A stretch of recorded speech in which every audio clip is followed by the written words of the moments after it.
ಎಲ್ಲರಿಗೂ ನಮಸ್ಕಾರ. Pro finance YouTube ಚಾನಲ್ಗೆ ಎಲ್ಲರಿಗೂ ಸ್ವಾಗತ. ನಮಸ್ತೆ ಮಹೇಶ್ ಸರ್. ನಮಸ್ಕಾರ ವಿನಯ್. ಸ್ಟಾಕ್ ಮಾರ್ಕೆಟ್ನಲ್ಲಿ ಫಿಕ್ಸ್ಡ್ ರಿಟರ್ನ್ಸ್ ಇರೋದಿಲ್ಲ ಸರ್. ಫಿಕ್ಸ್ಡ್ ರಿಟರ್ನ್ಸ್ ಬೇಕು ಅಂತ ಅಂದರೆ ಬ್ಯಾಂಕ್ FD ಬಿಟ್ಟರೆ ಬೇರೆ ಏನಾದರೂ ಆಪ್ಷನ್ ಇದೆಯಾ sir? Very good question Vinay. ಇಲ್ಲೇನಾಗುತ್ತೆ, ನಮಗೆ ಫಿಕ್ಸ್ ರಿಟರ್ನ್ಸ್ ಬೇಕು ಅಂತ ಹೇಳಿದ್ರೆ ನಮಗೆ ಬಾಂಡ್ ಮಾರ್ಕೆಟ್ನಲ್ಲಿ ಒಂದು ಒಳ್ಳೆ ಅವಕಾಶ ಇದೆ. ಬಾಂಡ್ಸ್ನಲ್ಲಿ ನಾವು ಇನ್ವೆಸ್ಟ್ಮೆಂಟನ್ನು ಮಾಡೋದ್ರಿಂದ ಫಿಕ್ಸ್ಡ್ ಇಂಟ್ರೆಸ್ಟನ್ನು ನಾವು ಎಕ್ಸ್ಪೆಕ್ಟ್ ಮಾಡ್ಬೋದು. ಬಾಂಡ್ ಮಾರ್ಕೆಟ್ ಅಂದ್ರೇನು ಸರ್? ನೋಡಿ, ಬಾಂಡನ್ನು ನಾವು ಒಂದು ಲೋನ್ ಇನ್ಸ್ಟ್ರೂಮೆಂಟ್ ಅಂತ ಹೇಳಿ ಕರಿತೀವಿ.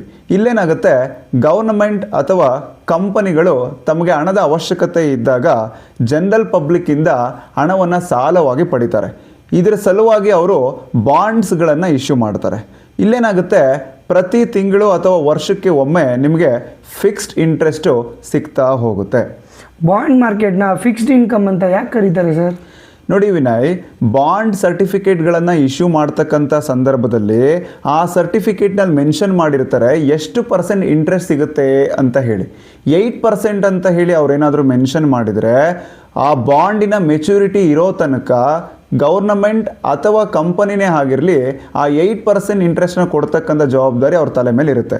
ಸೊ ಇದರಿಂದ ಬಾಂಡ್ಗಳನ್ನು ನಾವು ಫಿಕ್ಸ್ಡ್ ಇನ್ಕಮ್ ಇನ್ಸ್ಟ್ರೂಮೆಂಟ್ಸ್ ಅಂತ ಹೇಳಿ ಕರಿತೀವಿ. ಬಾಂಡ್ ಮತ್ತು ಬ್ಯಾಂಕ್ FD ಇರೋ ಡಿಫ್ರೆನ್ಸ್ ಏನು ಸರ್? ನೋಡಿ ವಿನಯ್, ಪಾಯಿಂಟ್ ನಂಬರ್ 1, ಬ್ಯಾಂಕ್ FDನಲ್ಲಿ ನಮಗೆ ಅತಿ ಹೆಚ್ಚು ಸೇಫ್ಟಿನ ನೋಡ್ಬೋದು. ಈ ಒಂದು ಬಾಂಡ್ಸ್ ಮಾರ್ಕೆಟ್ನಲ್ಲಿ ನಮಗೆ ಅತಿ ಹೆಚ್ಚು ರಿಟರ್ನ್ಸನ್ನು ನೋಡ್ಬೋದು.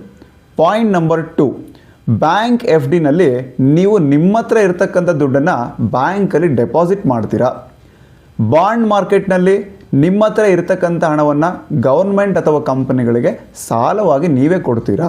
ಸೊ ಇದು ಈ ಎರಡು ಮೈನ್ ಡಿಫ್ರೆನ್ಸ್. ಯಾವುದು ಜಾಸ್ತಿ ರಿಟರ್ನ್ಸ್ ಕೊಡುತ್ತೆ ಸರ್? ಈ ಬ್ಯಾಂಕ್ FDನಲ್ಲಿ 6-7% ಇಂಟ್ರೆಸ್ಟ್ ಸಿಗುತ್ತೆ. ಗೌರ್ನಮೆಂಟ್ ಬಾಂಡ್ಗಳಲ್ಲಿ 7-8% ಇಂಟ್ರೆಸ್ಟನ್ನು ಎಕ್ಸ್ಪೆಕ್ಟ್ ಮಾಡ್ಬೋದು. ಕಂಪನಿ ಬಾಂಡ್ಸ್ ಅಥವಾ ಕಾರ್ಪೊರೇಟ್ ಬಾಂಡ್ಗಳಲ್ಲಿ 8-10% ನಾವು ಇಂಟ್ರೆಸ್ಟನ್ನು ಎಕ್ಸ್ಪೆಕ್ಟ್ ಮಾಡ್ಬೋದು. ಸೊ ಅತಿ ಹೆಚ್ಚು ರಿಟರ್ನ್ಸನ್ನು ಕೊಡೋದು ಈ ಕಾರ್ಪೊರೇಟ್ ಬಾಂಡ್ಗಳೇ ಆಗಿವೆ. ಯಾವುದು ಸೇಫು ಸರ್, ಬ್ಯಾಂಕ್ FDನ ಅಥವಾ ಬಾಂಡ್ ಮಾರ್ಕೆಟ್? ಸೇಫ್ ಅಂತ ಬಂದಾಗ ನಾವು ಫಸ್ಟ್ ರ್ಯಾಂಕನ್ನು ನಾವು ಬ್ಯಾಂಕ್ FDಗೆ ಕೊಡಬೇಕಾಗತ್ತೆ. ಕಾರಣ ಏನು? RBI ಅಂಡರ್ನಲ್ಲಿ DICGC ಅಂತ ಹೇಳಿ ಒಂದು depository insurance credit guarantee corporation ಅಂತ ಹೇಳಿ ಬರುತ್ತೆ. ಇದು 5 ಲಕ್ಷದವರೆಗೂ ನಿಮ್ಮ ಡೆಪಾಸಿಟ್ ಪ್ಲಸ್ ಇಂಟ್ರೆಸ್ಟ್ಗೆ ಸೇರಿ ಇನ್ಶೂರೆನ್ಸ್ ಪ್ರೊಟೆಕ್ಷನ್ನ ಕೊಡುತ್ತೆ. ಅಂದರೆ ಬ್ಯಾಂಕಿಗೆ ಏನಾದರೂ ತೊಂದರೆ ಆದಾಗ ಅಥವಾ ಬ್ಯಾಂಕ್ ಏನಾದರೂ ಕ್ಲೋಸ್ ಡೌನ್ ಆದಾಗ ಡೆಪಾಸಿಟರ್ಗಳಿಗೆ ಅಪ್ ಟು 5 ಲ್ಯಾಕ್ವರೆಗೂ ಇನ್ಶೂರೆನ್ಸ್ ಅಮೌಂಟ್ ಅನ್ನೋದು ಸಿಗುತ್ತೆ. ಸೊ ಸೇಫ್ಟಿಗೆ ಬಂದಾಗ ಬ್ಯಾಂಕ್ FDಗೆ ನಂಬರ್ 1 ರ್ಯಾಂಕನ್ನು ಕೊಡ್ಬೋದು.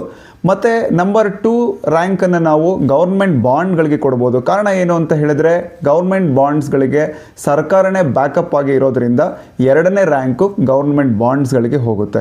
3ನೇ ರ್ಯಾಂಕ್ ಬಂದು ಈ ಕಾರ್ಪೊರೇಟ್ ಬಾಂಡ್ಗಳಲ್ಲಿ ಕ್ರೆಡಿಟ್ ರೇಟಿಂಗ್ ಅಂತ ಹೇಳಿ ಬರುತ್ತೆ. ಅಂದರೆ ಕಂಪನಿಗಳಿಗೆ ಕ್ರೆಡಿಟ್ ರೇಟಿಂಗನ್ನು ಕೊಡ್ತಾರೆ.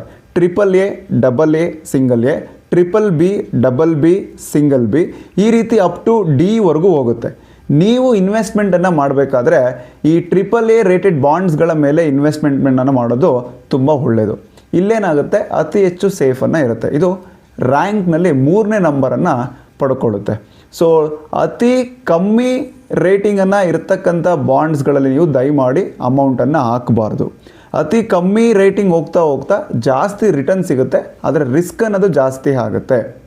ಯಾವುದು ಬೆಸ್ಟು ಸರ್? ಇಲ್ಲಿ ಬೆಸ್ಟ್ ಅಂತ ಬಂದರೆ ಸೇಫು ಮತ್ತು ರಿಟರ್ನ್ಸನ್ನು ನೋಡಿದಾಗ ಗೌರ್ನಮೆಂಟ್ ಬಾಂಡ್ಸನ್ನು ಬೆಸ್ಟ್ ಅಂತ ಹೇಳಿ ಕರಿಬೋದು. ಇನ್ನೊಂದು ಸ್ವಲ್ಪ ರಿಸ್ಕ್ ತೊಗೊಳಕ್ಕೆ ರೆಡಿ ಇದ್ದರೆ ಈ AAA ರೇಟೆಡ್ ಕಂಪನಿ ಬಾಂಡ್ಸ್ಗಳೇ ಅತಿ ಬೆಸ್ಟ್ ಅಂತ ಹೇಳಿ ನಾವು ಇಲ್ಲಿ ಕರಿಬೋದು. ನಿಮ್ಮ ಪರ್ಸ್ನಲ್ ಸಜೆಷನ್ಸ್ ಏನು ಸರ್? ಪರ್ಸ್ನಲ್ ಸಜೆಷನ್ ಅಂದರೆ ವಿನಯ್, ಇಲ್ಲೇನಾಗುತ್ತೆ, ಎಲ್ಲ ಅಮೌಂಟನ್ನು ಬ್ಯಾಂಕ್ FDನಲ್ಲೇ ಇಡೋದ್ರ ಬದಲು ನಿಮ್ಮ ಅಮೌಂಟನ್ನು ಡೈವರ್ಸಿಫೈ ಮಾಡೋದು ತುಂಬ ಒಳ್ಳೆಯದು.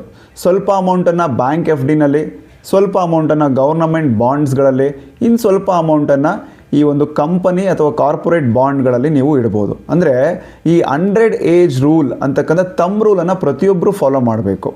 ಉದಾಹರಣೆಗೆ ನಿಮ್ಮ ಏಜು 30 ಇದೆ ಅಂತ ಅಂದ್ಕೊಳ್ಳಿ. 100ರಲ್ಲಿ 30 ಮೈನಸ್ ಮಾಡಿ 70 ಸಿಗುತ್ತೆ. 70% ದುಡ್ಡನ್ನು ನೀವು ಏನು ಮಾಡಬೇಕು, ಸ್ಟಾಕ್ ಮಾರ್ಕೆಟಲ್ಲಿ ಇನ್ವೆಸ್ಟ್ಮೆಂಟನ್ನು ಮಾಡಬೇಕು. ಇನ್ನು ಮಿಕ್ಕಿರ್ತಕ್ಕಂಥ 30% ದುಡ್ಡನ್ನು ನಾವೇನು ಮಾಡಬೇಕು, ಕಮಾಡಿಟೀಸ್ ಆಗಿರ್ತಕ್ಕಂಥ ಗೋಲ್ಡ್ ಮತ್ತು ಸಿಲ್ವರ್ ಮೇಲೆ ಹಾಕಬೇಕು. ಅದ್ರ ಜೊತೆಗೆ ಈಗ ನಾವು ಡಿಸ್ಕಸ್ ಮಾಡಿದ್ದೀವಿ ನೋಡಿ, ಬಾಂಡ್ ಮಾರ್ಕೆಟ್ ಅಂತ ಹೇಳಿ, ಅಂದರೆ ಕಾರ್ಪೊರೇಟ್ ಬಾಂಡ್ ಆಗಿರ್ಬೋದು, ಗೌರ್ಮೆಂಟ್ ಬಾಂಡ್ ಆಗಿರ್ಬೋದು, ಮತ್ತು ಈ ಒಂದು ಬ್ಯಾಂಕ್ ಎಫ್ ಡಿನಲ್ಲೂ ಕೂಡ ನೀವು ಡೈವರ್ಸಿಫೈ ಮಾಡಿ ದುಡ್ಡನ್ನು ಇಡೋದು ಬಹಳ ಒಳ್ಳೆಯಂಥ ಆಪ್ಷನ್ನು. ಇದೇ ರೀತಿ ಫೈನಾನ್ಷಿಯಲ್ ರಿಲೇಟೆಡ್ ಇನ್ಫಾರ್ಮೇಷನ್ಗೋಸ್ಕರ ನಮ್ಮ ಪ್ರೋ ಫೈನಾನ್ಸ್ ಯೂಟ್ಯೂಬ್ ಚಾನಲನ್ನು ಸಬ್ಸ್ಕ್ರೈಬ್ ಮಾಡ್ಕೊಂಡಿಲ್ಲ ಅಂದರೆ ಸಬ್ಸ್ಕ್ರೈಬ್ ಮಾಡ್ಕೊಳ್ಳಿ. ವಿಡಿಯೋನ ಶೇರ್ ಮಾಡಿ, ಲೈಕ್ ಮಾಡಿ, ನಮ್ಮನ್ನೆಲ್ಲ ಸಪೋರ್ಟ್ ಮಾಡಿ. ಎಲ್ಲರಿಗೂ ಧನ್ಯವಾದಗಳು.